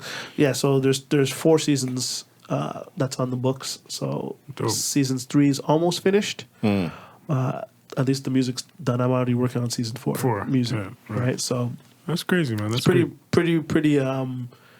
It's pretty cool, and like scoring to music. I mean, scoring to video. And I know some of you guys do video here, so you guys know it's a different animal, right? It's not. I just did a little piece for Serato, and I was in the Serato piece. I was talking about, hey, well, when you're scoring to video, you are not the lead. Yeah. You're the supporting actor. Exactly. You're the accompaniment. Yeah. You're just trying to set the mood. Set the mood, whatever. But like, you can't make the stuff like overwhelming. Right. Yeah, it's not supposed to be distracting. Yeah. It's accompaniment. You Yeah. know what I mean? Like you're not the steak, you're the fries. Yeah. You know what I mean? If you want the fries to be wicked, but you're not the Still steak. the fries. You're still the fries. Yeah. You know what I mean? Like, you don't want people to leave and be like, oh, those fries they didn't taste, they didn't have the right seasoning to go with that steak. Yeah, you know what I mean? Yeah. With the steak is the key point in that phrase. You know what I mean? So, but they give you the clips, right? So they'll send me the clips of the video portions and then their ideas or what, you know what I mean? Or sometimes the song that I have to replace. Okay. Right, still in it. Right. Right. Just like, there was one song, I can't say the name obviously, Right. but there was one song for one of the episodes that has like 8 samples in it. Wow. And they cleared all the songwriters, they cleared all the samples, and one of the artists Didn't clear. Said no. said no Oh. because he has beef with someone else that's Yeah, a part of the song. Yeah. So he doesn't want them to get the check. Sample beef. Wow. so he neglected his own check to make sure someone else didn't get a check. Spite is a hell of a Spite. thing. Yeah. Oh, Right? man. So then that works out great for me because it's worked for me, right? Yeah. Well, Yeah. somebody's got to get the check. It might as well be you. So do you just make the whole beat and just add his part? Or No. Or you got to remake the whole I beat? got to remake a vibe entirety. like that. Oh, okay. Right? Okay. Now, I can't. If Because I you have the replay stems, it, right? Right. if I replay it, you still need permission of the songwriter. Yeah. Right. Right? So Right. you don't have to clear the master, Right. right, from the label or whoever. That's a very interesting Yeah. way to tackle making a beat. Very interesting. So it's like, all right, well, since the songwriter's not gonna clear it, there's nothing I can do. It's like I can't even replay it, so I have Right. to make something new Similar. that's like it. So it's That's like crazy. like a vibe, same vibe. Yeah. So we don't get sued. Basically. Right? Good So yeah, challenge, though. it's a definitely a new challenge as a producer to do that. Yeah. How often do you submit it and it's not Oh, it's a constant. Like I'll send stuff. Like it's always back like and that forth? stuff. Yeah, it's back and forth, and it's got to be quick, right? Like it's crazy. Like you'll get something on Wednesday, and they'll be like, "We need it for Thursday." Wow. Right? So you gotta Yeah, that's your whole day. Wednesdays, your whole day is trying to read. yeah, and they're paying me per composition, right? And I up to a certain point, and then Right. after that, if there's more, then they have to pay me more, right? But they prepaid for a certain amount of compositions, Okay. so I've already factored in how long I'm going to work on each piece based on Yeah. how much they're paying me. Yeah. No, I'm not going to put in 12 hours on something that's Not worth not getting paid for that much. Yeah. well, whatever my hourly rate is. Right. It's not going to add up to 12. If I add 12 to my hourly rate, that's not what they're paying me per joint. Yeah. Right. So I'm like, it's pressure on myself. It's got It's to be like, worth it. these joints got to be done. I got 2 hours, 3 hours max. That's it. To make it happen, worth your while, yeah. right? And then that includes them making changes. Right. Because you're going to send it true. to them, and they're going to be like, "Look, take this out, add this, can you extend this, blah, blah, blah, blah, blah, blah." So you got to Like sometimes I'll send stuff and they're like, "Perfect." I'm like, yes. Thank God. And sometimes I'll have to send Back 3 and or forth, 4 yeah. revisions, right? So, you want to, that game's a little different. It's all about time, and I talked to a couple people that do that for a living, and they're just like, yeah, you got to set time limits on yourself. And they're like, it's good because you'll perform. You'll rise to the standard. You'll you rise said. to the standard, Yeah. and you're not wasting your time. Yeah, like, that makes because sense. It's a different thing. Like I'm doing a record for myself. you got I'll Take it. spend 6 hours on a snare if it don't sound right. Yeah, Yeah. You know what I You're mean? perfecting it. Because that's forever. Yeah, yeah. But when it's if it's in film or TV or any other visual medium and it's accompaniment, just get your snare sounding in the ballpark and you're fine. Yeah. And that should be Yeah. quick. As long as they accept it, that's good to go. You know what I mean? And as That's long as you're happy, like, does this knock enough? Yeah. Yeah. Like if it knocks like a demo, like I'm good. Yeah. You know what I mean? If it's I don't have to get into a Dre mix. Right. You know what I mean? It's not, they're licensing Dre songs for those parts where they want the Dre mix. Yeah. So they don't need me to do the Dre mix for the background music in a certain segment. You know to be the mean? fries. Right. To be the fries. They already have that. So, and it's, wearing that hat because, part of me is like, wants perfection and wants a Dre mix. You know what I mean? And then the other part's like pointing at the wristwatch saying, time. I gotta go. Yeah.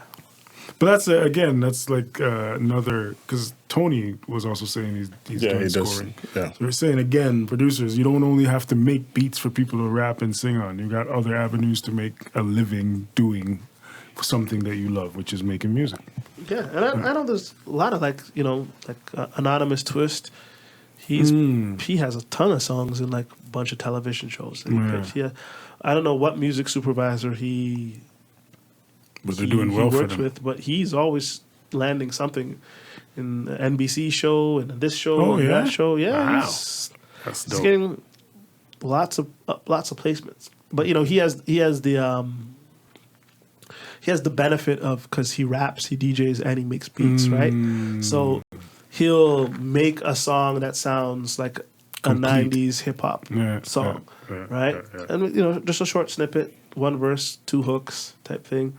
Put some cuts in there, and like rap a certain style. So like once again, like the music supervisor would have that and be like, oh well, we can't clear that House of Pain song, so make a jump around. We have style. this, House of Drain song. You know what I mean? And House of Rain.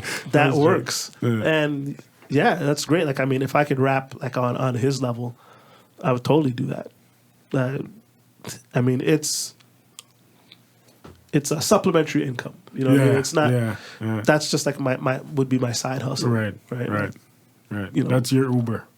It's your Uber driver. Yeah.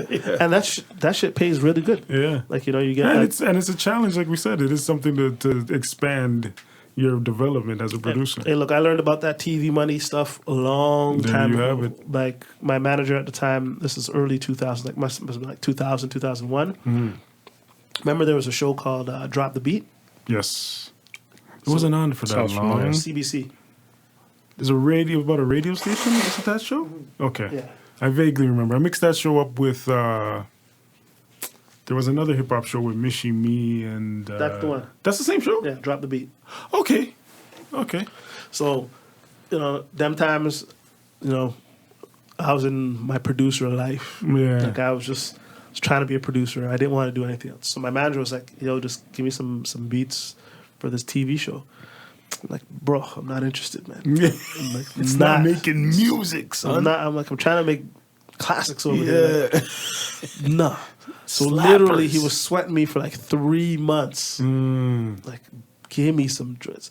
So one day he just came over and he's like, I'm not leaving here till you give me some stuff for this TV show. For this Drop the Beat. I'm like, oh, fuck. He's just like, go through your throwaway. Like, what are you not using? I'm like, all right, cool. So I gave him like 10 beats. And they used 2 of those. Now you fast forward like a year later or whatever. I think they gave me $500 for 2 beats or whatever. So it's like $1,000 for 2 beats at the time. And I was just like, see, this sucks. This is no money. You know what I mean? Fast forward like a year later or whatever. I get my royalties. The R word. I'm like, so my SoCan check comes, and this is back when it wasn't direct deposit. Like they'd still used to send checks. Yeah. And I'm like, why is this check so big? Like what's going? You sure this is for me? I'm like, is like one of our songs like taking off somewhere? And I don't know. So they have like the country code and all that stuff. And like what's. And I'm just like, I'm seeing all these like some Slovak countries. Syndication. Right? I'm like, all these country codes. I'm like, Slovenia, Estonia, what's playing there? That show went over there? So I'm looking, I'm just and I came up with some random name, right? So I'm like, I'm trying to remember. I'm like, I don't know this song. What is this? And then like finally it shows like, it's in Drop the Beat. And it's this long segment in Drop the Beat where they use the because what you don't know is in television and in film, depending on the duration of your composition, How much you get paid? how much you get paid. So the longer duration, you get paid more. Right. So they used one of my beats for like a long duration Right. in one of the Drop the Beat episodes, and then they had it syndicated all over the world. Syndication. So this throwaway beat that I would have never used on nothing is earning more than my real shit. I'm just like, okay, I need to and pay those attention. classics you're trying to make. Yeah, I'm like, I need to pay attention to this shit, right? Because at that time I didn't know how sync worked, how syndication worked, all those things. Right? I was still a novice, but yeah, I saw like a real check, my first real publishing check. I mean, royalties check, and it was because of that one joint and Drop the Beat that they synced all over the world. That's crazy. So that taught me an early lesson, and I'm just like, I really need to learn my publishing shit. You know what I mean? And that kind of like taught me, you know. Now I'm on the SOCAN Foundation board, so I'm on the board at SOCAN there as a foundation. That's good. And I'm well versed in publishing rights and stuff. So like, but that taught me like, you know, this throwaway beat turned into thousands of dollars, Right. And I had no idea. It wasn't a throwaway after all. Not at all. It was an earner. You know what I mean? And Talk to this guy. This guy's Captain Throw. and it's still earned. Like I'll still see a royalty from it just pop up here and there. Wow. You know, like $5, $6 I'm gonna go look that show up somewhere. And like $5-6 show up, and I'm just like, dude, this is almost 20 years ago. That's like, crazy. You know, and you weren't like a song or something from 20 years. You were a throwaway beat in a random Canadian television show. You don't even know the name of it. The beat is just there. That's crazy. Yeah. So yeah, definitely. There's dough out there for that. So you know, if you ever have someone be like, hey, can you submit this to a movie or whatever, do it. Even if you're getting no money, because you never know what happens if that movie goes. Indie film, whatever. You don't know where it could go. You don't know where it can go. Yeah. And some countries pay you for music in movies, like as a performance royalty. So not just an advance, right? Like when it gets played in the theater. So America doesn't. If your song's in an American theater, you don't get a performance royalty. Oh no, nope. Okay, but in Europe you do. Right. In Asia you do. Well, there you have the people are over there. Yeah, that's dope. Way more people. Yeah, I did not know that. Yeah. Okay. So every time your song's played, you're getting something. So think of like all those big nutty movies like Black Panther, like All the Stars by Kendrick. Like that movie's played all over the world. Yeah. And in many of those territories, the theaters have to pay performance royalties. Right. Wow. Those are some stupid checks.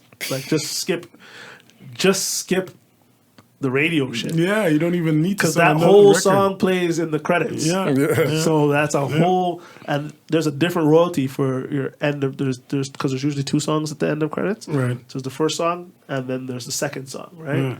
So that first song at the end of credits gets paid a shit ton of money compared to the second song. And sometimes they'll take that song and use it in different, like you're playing it in the trailer, they're playing it. Like I hear that song at the gym, for example. It plays on a rotation at Planet Fitness. So they're making crazy money. Yeah, so you don't like film, television, if someone's offering you, I know this is a production podcast, so all the producers out there, if someone's asking you for beat, don't do it. My manager physically had to come to my house. Yeah. But I was young. You know what I mean? I was young, I didn't know. Yeah. Take it from an old man. Yeah. Just give it to them early. Don't make them sweat you for it. Because you never know. It's worth it. Especially like if you're not invested in that piece of music. Yeah. Like it's just why not give it to them? It's just something, like you're like, meh. If that's how you feel about it, send that. Send that off. Yeah. So on that note, I'm going to ask you, what would be the piece of advice that you would give a startup or upcoming producer? I mean, you dropped a lot of gems already. Yeah, but what's I think the best thing for any producer is to find an artist and work with them. That's what we. And that's all that every producer says. I think that. we said that almost. Every podcast here they said the same. It's the most logical thing to do. Yeah. Like I know a lot of people are out there trying to shop beats, whatever. That's cool too. Yeah. But find someone that excites you musically. You know what I mean? And be like, I'm going to invest my time and energy into this person. Yeah. Because when they blow, you blow. That's it. It's a wrap. It's like you think anybody would be checking for 40 if Drake did blow? Yeah, that's exactly right. And that's no slight at 40. 40's got bangers. That's my homie. But it's no slight. That's how it goes. But now everybody's checking for him. Yeah. You know what I mean? That is how it goes. That's how it goes. You think anybody would be checking for Wonder or T? Minus? They got bangers. You know what I mean? Yeah. Well, I mean, arguably, the Toronto explosion of producers, would that all happen if Drake didn't blow? No doubt. Probably not. You know what I mean? Maybe in a different way. Yeah. But, Yeah. Well, with a different artist With a and different all of artist. that. Yeah. But yeah. I mean, find an artist. I mean, look at me. I've had mid-level success and smaller successes, but people found out about me because of Brass. Yeah. Yeah. No one would be checking for me if it wasn't for Brass. Yeah. Like I owe those guys everything. Yeah. You know what I mean? Like, and as I said earlier, I heard those guys spit, and I was like, well, Let me make beats. I'm going to produce for these guys because my spit is not like theirs. And they're younger, and they're already dunning me off. That's you know crazy. what I mean? That's so I was crazy. just like, okay. I was like, all right, let me get my beats up. It's crazy. Because they're going to need beats. Find you an artist. Find an artist. Develop right alongside of Yeah, them. find a rapper, a singer, someone who does both. Yeah. And I mean, they don't even have to be from your city. Like Exactly. This is nowadays, anywhere. They can find be someone on anywhere in the world. SoundCloud or YouTube or whatever. Like just find someone, build a relationship, send them some fire. It's a wrap. Yeah, that's what you have to do. Top 5. I was going to say, this conversation is going so well. Forget the top 5, but you want to do it? Let's do it. Oh, top 5. Yeah. Top 5. Just keep the tradition. Yeah, we might as well. So this week's top 5 is the top 5 albums of a solo artist that came out of a group or formerly in a group. Any genre. No genre, yeah. Any genre. I did not think of this in advance, people. Of course you gave me a hard one. Okay, so we obviously sprung it on Agile, so I'm going to test everybody's quick thinking right now. So obviously I'm going to go with I'll go for some low-hanging fruit. Yeah. So I'll go Michael Jackson, Off the Wall, Thriller. Definitely. Right? Definitely classic. I'll go... oh, wait. It's shot for shot. So you're not going to get all your 5 out. We're going to go each one after the other. Okay, cool. So Off the Wall, Yeah. I'm going to go with The Chronic. Dr. Dre? Yeah. Nice. Yeah. That's great. So I'm going to go with Lauryn Hill, Miseducation. Nice. That would have been on my list. Nice and easy. I'm going to go with Curtis Mayfield. When he left the Impressions. Yeah. Yeah. I'm going to go with HNIC, Prodigy. I was thinking about that one. That's dope. I'm going to go with... That's what? Two. Why did I just lose my train of thought? Okay, you guys made me lose my train of thought. I mean, you could do all the Wu-Tang albums. Oh, so yeah, Meth the Cow. But I don't know if they really went solo, though. I mean, they're from a group, though. Were That's they true. ever not solo, and were they ever... So it's got to be a breakup. A breakup is have to go? No, but just, I mean, like... You know what? Sticking with what I just said, Wyclef Carnival. Okay, that was a good album. Yeah. Minecraft Carnival. Shit, my turn. Yeah. You already said Dre, but I'm going to say Cube. I was going to say that. Oh, yeah. America's Most Wanted. That's one of my that's a favorite dope albums of all time. America's That's Most a dope Wanted. one. Bangers. That's a dope one.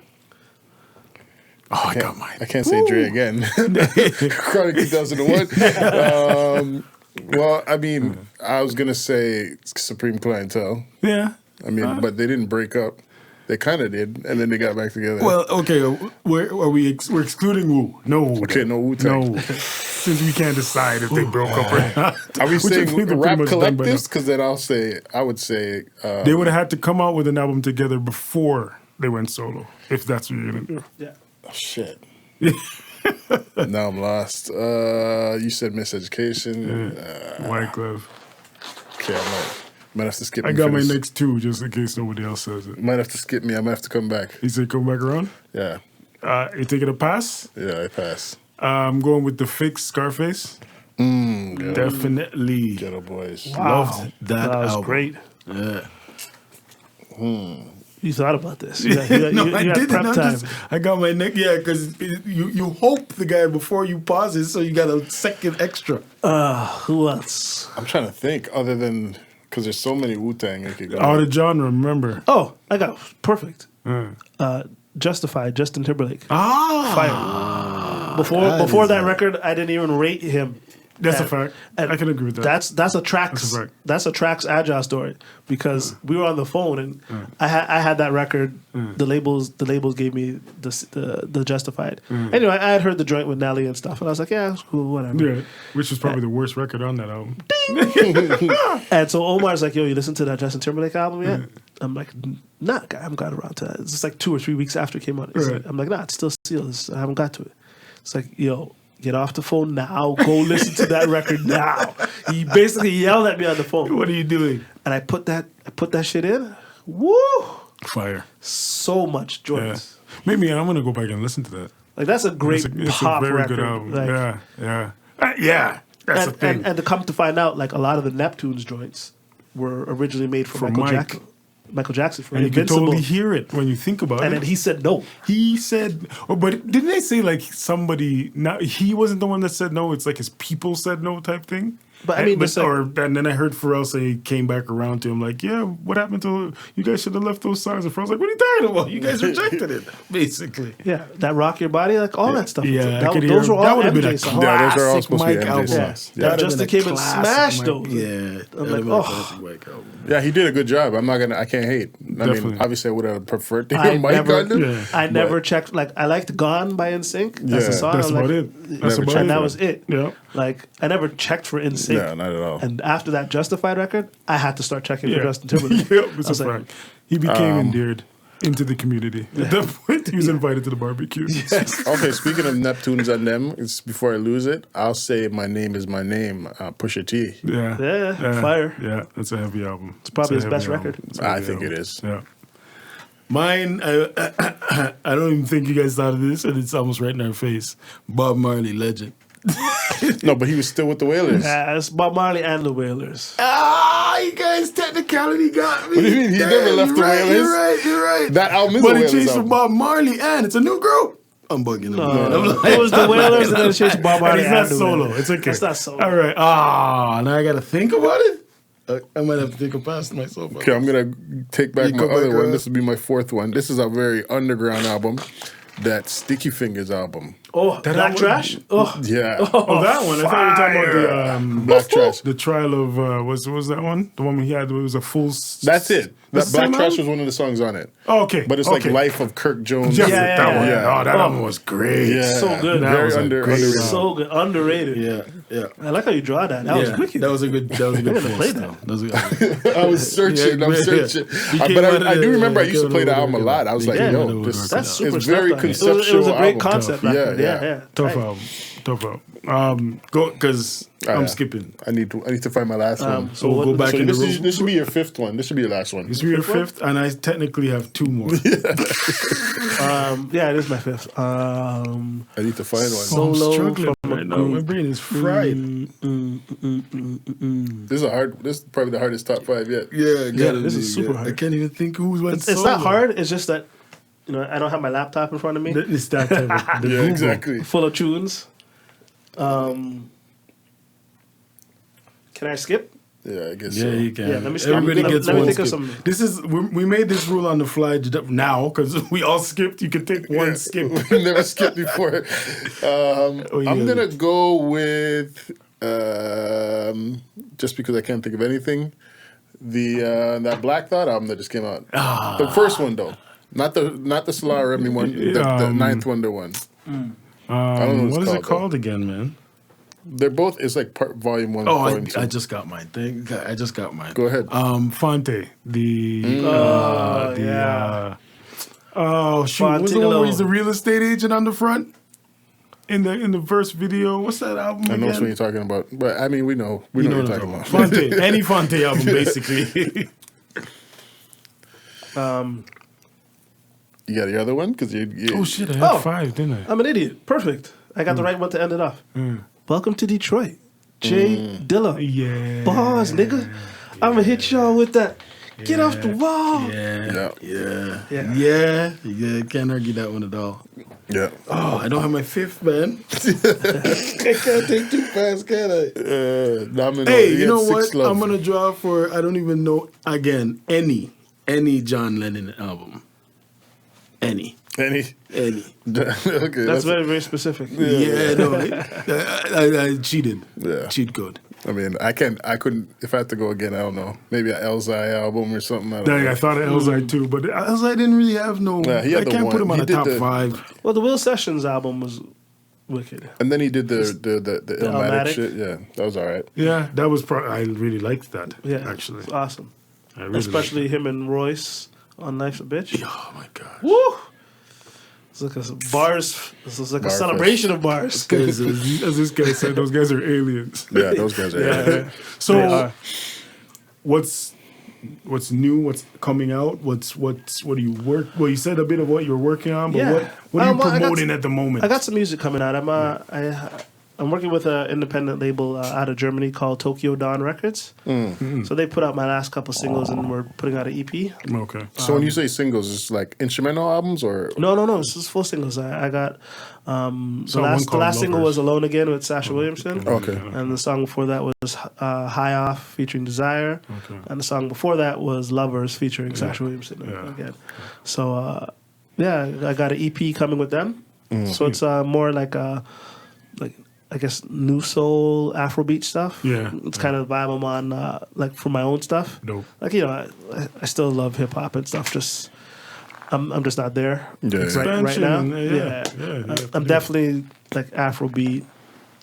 Like I'm still making hip hop beats and stuff. Yeah. But I'm more like R&B and soul and Afrobeat and house music. Like that's just where I'm at right now for my stuff. Yeah. I find it's also easier to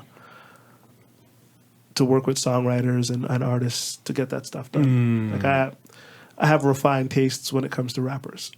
So finding That's for sure. Yeah. That's a good point. You know what I mean? I never thought about that. That's a good point. You know, like if I could, I would do a record with Elzai in a heartbeat. You know what I mean? But I need like that caliber. Yeah. Like if your bars don't Match up. if your bars don't have me thinking while I'm having a coffee in the morning, Yeah. you know what I Yeah, mean? makes sense. I'm not interested. Whereas Like, with a singer, you could kind of mold what you want them to well, do. yeah, on well, it. melody is melody. You know what I mean? Yeah, It's a little different. It's just getting a vocal performance. But Right. like, I can't write for a rapper. Yeah. You know what I mean? Like, I can write for a singer because Yeah. it's concentrated on the melody. But I can't write for a Right. rapper. Right. So if I'm going to work with a rapper, I want someone with with great vision and you brought up Black Trash. And that's the kind of stuff I want. You know what I mean? Like either concept or just heavy bars. And if you're not going to give me that, I if the bars are going to be light, You don't want it. Keep it to yourself. yeah, it's just there's no disrespect. I'm not interested in that. I don't believe Yeah. That's my night job. When I'm at the club, I'm playing light bars. Right.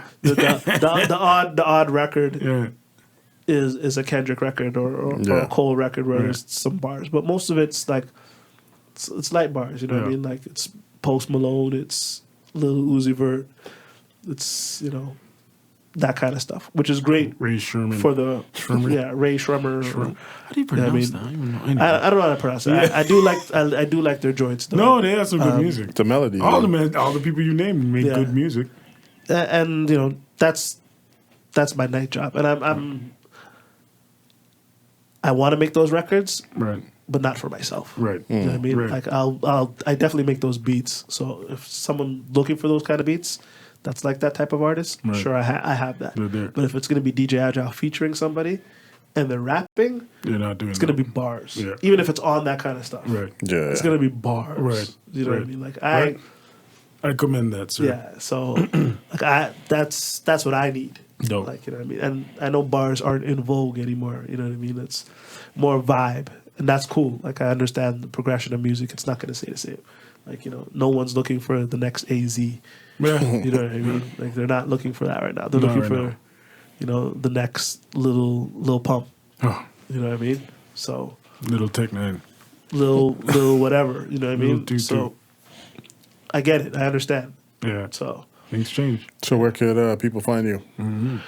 at DJ Agile, Everything. Everywhere. Yeah, so whether it's Twitter, SoundCloud, Facebook for the old folks, the Gram, what have you. Black Planet, MySpace. Shout out to Solange for that artwork though, for that Black Planet concept on the new album. On the new Oh album? yeah, yeah. That shit is amazing. I still get emails. I gotta unsubscribe. You're still on the Black? I'm not on it. I just never unsubscribed the email. So so and so is interested in you, and so checked out your page. I was never on there. I thought it was too bait. It was. It was. Probably was. But that was the original. I never really used Instagram. it for those memes anyway. It was a good way to practice. It was bait. I'm just like, this feels like a trap. Don't kill Nothing good is gonna come from this. And nothing did. Don't kill me. But yo, yeah, follow me, MC DJ Finn, on everything as well. We just dropped the ASUN album, free download on the website, golderamusic.com. Dope album. The Maverick Montana album is available on vinyl now. The pre-orders was before, but now I have them in my hand. Hey. So, yeah. Make sure you guys go to golderamusic.com, get your hats, t-shirts, whatever, music, downloads, all that stuff. Speaking of content, the content with content albums on there, that's mine. As well, as long as you said, all that merchandise, get everything that's on there. Buy one of each. Well, Christmas is around the corner. Christmas is always around the corner. Buy two. And a lot of free stuff. Summer's here. You gotta look fresh. Yeah, You summer's gotta look here. fly. That's right. But there's a lot of basically all the albums on there are free to download. Yeah, just the physicals are you right. gotta pay for it, but you know. So You go can check it catch out. me at Slang Hugh on everything, Twitter, Facebook, IG, all those things that they named. That's not my Black Planet name though, so don't look at it. What is your Black Planet? I ain't You remember? giving it out because like you said, you trying to set me up. No, I'm just curious. I'm curious if you still remember. I sang you on everything. Like when we got the Falcon Crest Lucky Charm singles out there, stream that. We got the J Cyanide Dirty Pen game is out there with DNA, stream that. And You know J Cyanide and myself, we have the same government name. Oh yeah? Yeah, and it's a unique name. I don't want to bait it out. I know what it is, but Yeah. okay. I don't know either, so That's I'll how we catch it out there. discovered each other. We're like, you have my name. We're the only ones. That's kind of how I know Tracks too. We have the same real name too. Oh, really? Yeah, but I haven't seen that guy in so long. We gotta get Tracks on the show. Shout out J Cyanide too. He's one of shout the- out Jay. sure. Speaking of bars, He's an honorary Canadian. Yeah. Yeah, he is. He comes through to the studio. Honorary passport. no doubt. And he's one of those MCs that makes beats Yeah. Yes. and they're fire. Yes. Yes. Yeah. Very, very eclectic type of But very it- authentic hip hop type beats. No doubt. This is a good show, Agile. Thank you for coming through. Thanks for having me. Yeah. I'm glad you I guys think we could reached do a out. part 2 because I feel like a lot more you could say to the people. Yeah, but we don't want it to drag. I'm sorry I talked too much. No, Sorry, my bad. definitely it was perfect. But It we was were talking perfect. production, so I get excited. I Exactly. love that. That's what we're here for. So this is another episode of the Lab Chronicles. Thank you for listening, and I ain't gonna hold you much longer. We outie. Peace.